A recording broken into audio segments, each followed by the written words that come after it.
ที่มีความหมาย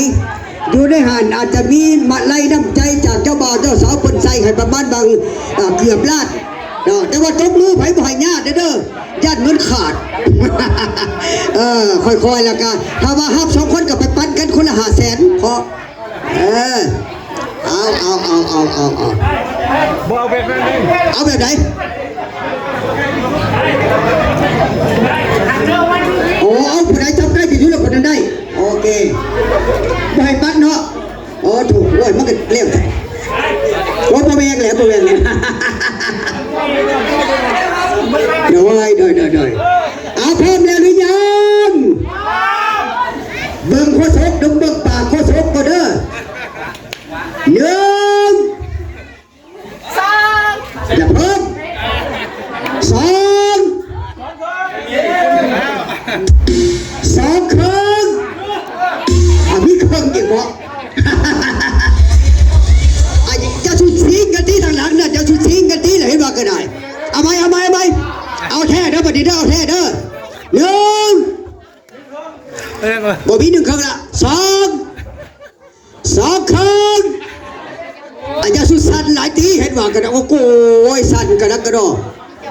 เอาแท้เด้อบัดนี้เอาแท้เด้อ1 2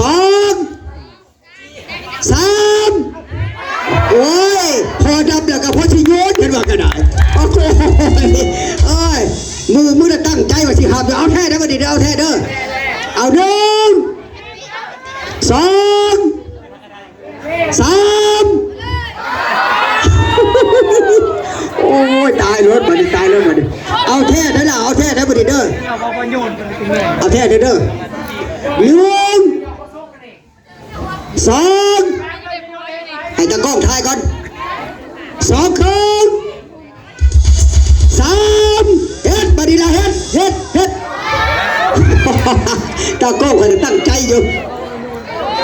โอเคเอาแท้ได้บัดนี้เด้อเด้ออีหลีได้บัดนี้ได้อีหลีได้1 2 3โยน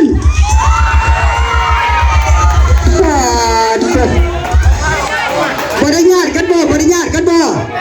บางทุกคนไหนเนี่ยออกมาพี่ในลาออกมาพี่ในลาออกมาตัวลูกสาวของมันโชคดีอีหลีมันได้ถ่ายรูปมาได้เด้อตากล้องได้ถ่ายรูปมาได้สุดที่มานี่ละมันโชคดีละเอาถ่ายกับเจ้าสาวเจ้าบ่าวกันละมีคู่วะได้ใส่แฟนได้ไรล่ะได้ใส่แฟนมึงหน่อยมาได้ใส่ผัวมึงหน่อยเอาห้องมาโอเคเอาถ่ายรูปได้ใส่ผัวมาเลยบอกว่าผัวมันกระโลกระโดผัวมันกันผู้โชคดีเอาถ่ายกับเจ้าบ่าวเจ้าสาวอันนี้เป็นพิธี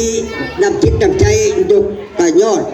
ดอกไม้ซอยยอดดอกไม้ให้แก่เพื่อนโดย